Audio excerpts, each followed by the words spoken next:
ये वीडियो खास तौर पे हमारे कुछ दर्शकों और दोस्तों के आग्रह पे तैयार किया जा रहा है।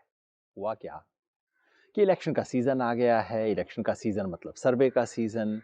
और अभी परसों इंडिया टुडे जो पत्रिका है, उसने एक बड़ा-सा सर्वेक्षण करवा के आज तक पे, इंडिया टुडे पे, मैगज़ीन में सब पे छाप दिया है और हेडलाइन बिल्कुल स्पष्ट रूप से कह दिया है कि मोदी जी तो तीसरी बार जीत के आ रहे हैं। अब दोस्तों ने फ़ोन किया, "भई आपकी क्या राय है? सर्वे ने तो ऐसा कह दिया है।" मैंने कहा, "भैया मैं भविष्यवाणी का काम नहीं करता, अब भविष्य बनाने का काम करता हूँ, बताने का नहीं।" उन्होंने कहा, "फिर भी आपको पता तो है कि क्या गड़बड़ है, ज़रूर कुछ सरकार का खेल है।" और मैं कहता हूँ कि नहीं, सर्वे से डील करने का तरीका ये नहीं है। उसकी नीयत पे शक करना, किसी का पैसा, ये सब भी खेल होते हैं। लेकिन किसी भी सर्वे को समझना है तो उसके अंदर घुस के देखिए। और चूंकि इतने दोस्तों ने रिक्वेस्ट किया, तो मैं आपको 5 चीज़ बताता हूँ इस सर्वे को समझने के लिए और इस जैसे इतने सर्वे जो अब आएँगे, उन्हें समझने के लिए। पहली बात, ये सर्वे टेलीफ़ोन इंटरव्यू पर आधारित है। ये कहीं लिखा नहीं हुआ है ध्यान से। लेकिन कभी भी किसी सर्वे को देखें ना, तो उसका मेथोडोलॉजी नोट देखा कीजिए, ये वाला। इसमें एक शब्द है कैटी, CATI। ये कैटी क्या होता है? Computer assisted telephone interview. मतलब कि जैसे सर्वे हम किया करते एक जमाने में, मतलब कि हमारे स्टूडेंट्स, दूसरे लोग जाते थे, किसी का घर का दरवाजा खटखटाते थे, कहते थे मुझे आपसे बात करनी है, प्लीज कर लूं। और फिर उसके बाद आमने सामने बैठ के बात होती थी, मुखामुखम। यहाँ ऐसा कुछ नहीं हुआ है, ये टेलीफोन पे किया गया है। टेलीफोन का नंबर लिए, पूरी जितनी भी कंपनियों के जितने भी नंबर मिल सकते थे, और उसको रैंडमली पिक किया, वहां फोन किया, जिन लोगों ने जवाब दिया उनसे बात की। इसमें मैं बेईमानी नहीं बता रहा मैं, लेकिन इसके दो असर याद रखिए। पहला, कि जब टेलीफोन पे आप बात करते हैं, जिस व्यक्ति को आप आंख से देख नहीं रहे, उसको जवाब देते वक्त थोड़ा सा, कम से कम मैं तो झिझकता हूं, कौन है, क्या है, कैसी बात हो रही है। लेकिन दूसरी उससे भी महत्वपूर्ण बात ये कि टेलीफोन क्या सबके पास होता है? हम सोचते हैं सबके पास होता है, मोटे तौर पे सोचते हैं भाई हर एक, आजकल तो हर कोई टेलीफोन लेके घूमता है। लेकिन एक्चुअली जब पूरे देश में देखें, एनएसएस ने चेक किया 2 साल पहले कि देश में 73% लोगों के पास टेलीफोन था, 73% घरों में टेलीफोन था। पिछले साल सीएसडीएस ने केवल इस बात पे सर्वे किया और पाया कि देश के 69% लोगों के हाथ में टेलीफोन है। मतलब अभी भी 31% लोग ऐसे हैं जिनके हाथ में टेलीफोन नहीं है। और ये सब तरह के लोग तो नहीं है, है ना? कौन? जो सबसे गरीब हैं, उनमें 51% के हाथ में टेलीफोन नहीं है। बुजुर्गों के हाथ में कम है। मतलब जब आप टेलीफोन से इंटरव्यू करेंगे, तो आपको हर तरह के लोग नहीं मिलेंगे, कुछ खास तरह के लोग। जो सबसे नीचे के 20%, 25% लोग हैं, जिनके पास टेलीफोन है ही नहीं, वो आपके सर्वे से बाहर हो जाएंगे। अब क्या ये लोग सारे उसी तरह से वोट डालते हैं, उनके पॉलिटिकल ओपिनियन वैसे ही हैं जैसे बाकियों के हैं? सीएसडीएस के सर्वे ने इसको भी चेक किया था, पिछले साल का ही सर्वे है। उन्होंने देखा कि जिन लोगों के पास टेलीफोन था, उनमें से 41% कहते हैं हम बीजेपी को वोट डालते हैं, और जिनके पास नहीं था, उनमें से 35% कहते हैं। मतलब जिन लोगों का टेलीफोन की ना होने की वजह से इस सर्वे में शामिल ही नहीं हैं, वो बीजेपी को कम वोट देने वाले हैं। सर्वे को पढ़िए, ध्यान से पढ़िए, लेकिन याद रखिए कि बॉटम 20%, 25% इस सर्वे से बाहर हैं। आप पूछेंगे तो वो कहेंगे नहीं नहीं नहीं, हमने वेटेज दे लिया है। मैं जानता हूँ वेटेज देने के तरीके होते हैं, लेकिन अगर आप, वो तब होता है कोई 45% हो, आपको उसको 48 करना हो, तब आप वेटेज दे सकते हैं। अगर 25% को, 30% को आपने छोड़ दिया है, उसको वेटेज से ठीक करने का कोई तरीका नहीं। दूसरी बात, मार्जिन ऑफ एरर। हर सर्वे कहता है कि हमारा अनुमान है, अनुमान थोड़ा ऊपर नीचे हो सकता है, कितना ऊपर नीचे हो सकता है सर्वे खुद बताता है, 2% प्लस माइनस। मतलब जब ये सर्वेक्षण कहता है कि बीजेपी को 42%, एनडीए को 42% वोट आएगा और इंडिया कोalition को 37% वोट आएगा, अगर 2% का एरर है तो 42 का 40 हो सकता है और वो 37 का 39 हो सकता है। आप कहेंगे थोड़ा सा बारीक फर्क है, बारीक नहीं है। इतने फर्क से 2% वोट इधर से उधर होने पे कम से कम 40 सीट का फर्क पड़ सकता है। मतलब जहां ये सर्वेक्षण कहता है कि बीजेपी को 304 सीट आएंगे, याद रखिए सारी राम लहर और अयोध्या मंदिर उसके बाद ये हुआ है, उसके बाद भी ये कहते हैं बीजेपी को 304 सीट आएगा, पिछली बार से 1 सीट ज्यादा। अगर 2% की एरर इस तरफ है तो ये आसानी से 264 हो सकता है, 260 हो सकता है। इस सर्वेक्षण का, मैं बाहर से नहीं कह रहा हूं, मैं केवल इस सर्वेक्षण का अनुमान बता रहा हूं। और उससे भी ज्यादा महत्वपूर्ण ये है कि ये सर्वे कहता है कि हमारे अनुमान में लोकल लेवल पे, मतलब स्टेट लेवल पे 5% की ऊंच नीच हो सकती है। मतलब कि जिस पार्टी को कर्नाटका में, जैसे इन्होंने कहा कि कांग्रेस को 53%, कांग्रेस को 42% वोट बता रहे हैं और बीजेपी को 53% वोट बता रहे हैं, 5% का मार्जिन अगर इस तरफ हुआ तो ये मामला हो सकता है 47 और 48 बिल्कुल बराबरी पे पहुंच जाए। मतलब ये जैसा दिखाया जा रहा है जरूरी नहीं वैसा। अब आप कहेंगे कि गलती दूसरी तरफ भी हो सकती है, बिल्कुल हो सकती है।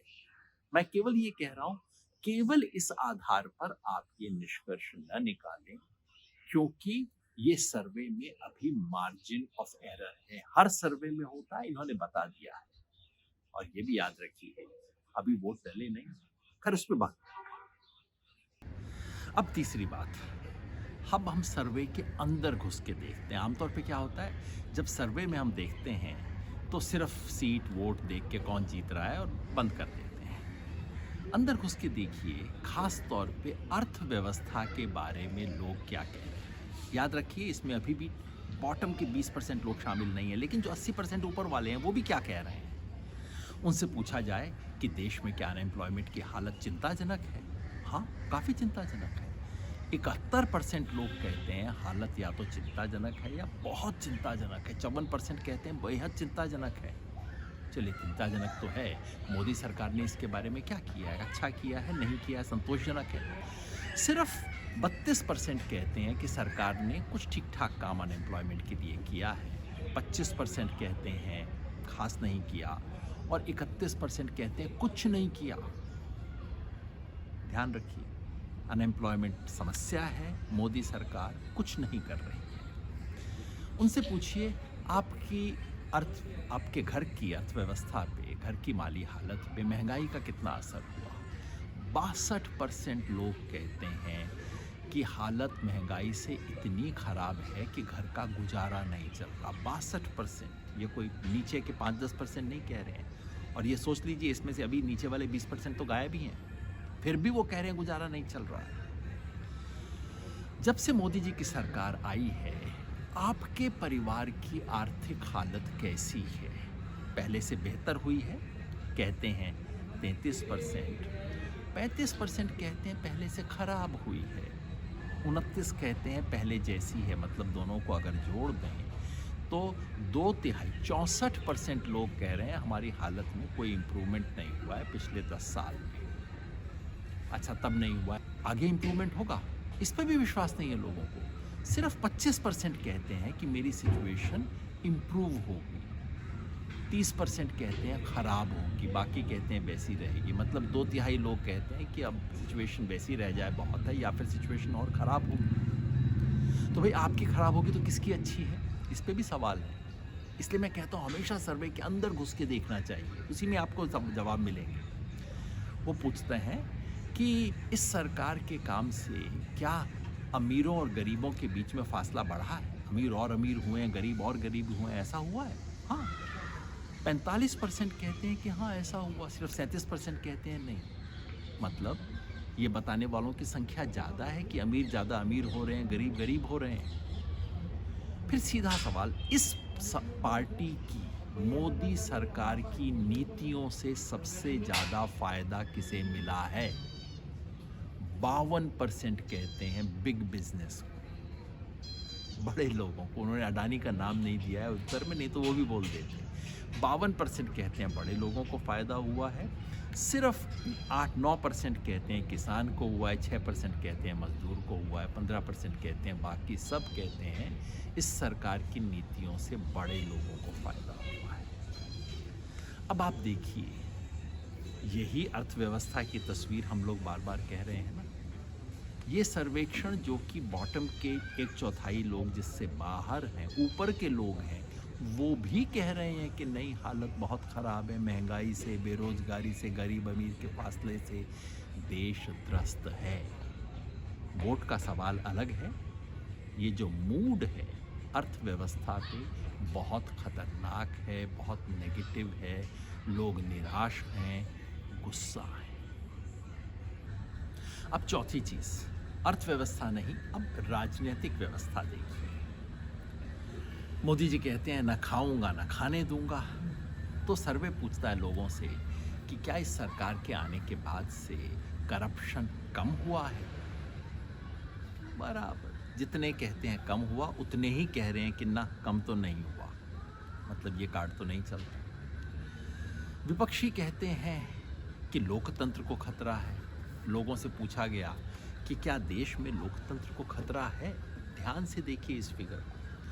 46% लोग कह रहे हैं खतरा है, बाकी 39 कह रहे हैं नहीं। जो बाकी है उनका कोई ओपिनियन नहीं है। मतलब वोट सरकार को देने की बात कर रहे हैं, लेकिन साथ में कह रहे हैं कि खतरा है लोकतंत्र को। जुड़ा हुआ सवाल पूछा गया कि क्या सरकार एजेंसियां का इस्तेमाल कर रही है, ईडी, ये जिसमें इलेक्शन डिपार्टमेंट बोलता हूँ बीजेपी का, ईडी, सीबीआई, सरकार क्या इसका बेजा इस्तेमाल कर रही है विपक्षियों को तंग करने का? इससे भी लोग सहमत हैं। यहाँ भी 46% लोग कहते हैं कि हाँ, सरकार बेजा इस्तेमाल कर रही है, गलत कर रही है, विपक्षियों को प्रताड़ित करने के लिए कर रही है। 37% कहते हैं कि ऐसा नहीं। और लोगों से पूछा गया कि क्या आप खुल के अपनी बात कह सकते हैं? अब याद रखिए, जो खुल के बहुत कह नहीं पाएगा वो सर्वे में भी शायद खुल के नहीं कहेगा, और टेलीफोन पे तो नहीं कहेगा। फिर भी जब लोगों से कहा कि आप खुल के पॉलिटिक्स के बारे में और धर्म के बारे में अपने विचार रख पाते हैं, तो सिर्फ 47% हैं जो फ़ोन पे कह रहे हैं कि हाँ मैं रख पाता हूँ। 41% लोग फ़ोन पे कह रहे हैं कि नहीं नहीं, मैं खुल के बात नहीं रख सकता अपनी। देश में भय है, प्रताड़ना है, लोकतंत्र पे खतरा है, और करप्शन के मामले में इम्प्रूवमेंट नहीं। निष्कर्ष आप निकाल लीजिए।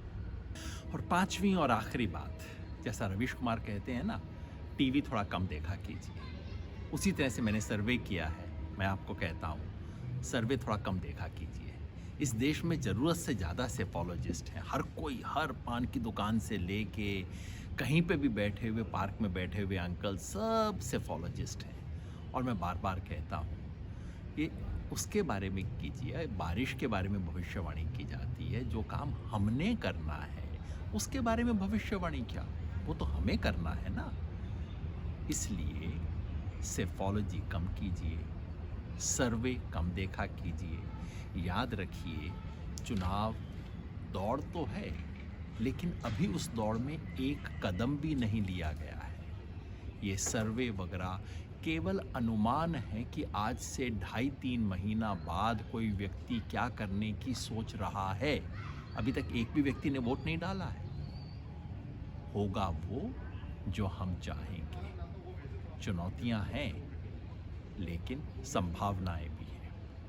तो आखिर में सर्वेश्वर दयाल सक्सेना की ये 4 पंक्तियां, हम असमर्थताओं से नहीं, संभावनाओं से घिरे हैं। हर दीवार में द्वार बन सकता है, और हर द्वार से पूरा का पूरा पहाड़ गुजर सकता है। शक्ति अगर सीमित है तो हर चीज़ अशक्त भी है। भुजाएं अगर छोटी हैं तो सागर भी सिमटा हुआ है। सामर्थ्य केवल इच्छा का दूसरा नाम है। याद रखिए, सामर्थ्य केवल इच्छा का दूसरा नाम है। जीवन और मृत्यु के बीच जो भूमि है वह नियति की नहीं, मेरी है। तो मूड ऑफ द नेशन देखिए, अपना मूड खराब मत कीजिए, आगे बढ़िए, और वो कीजिए जो करना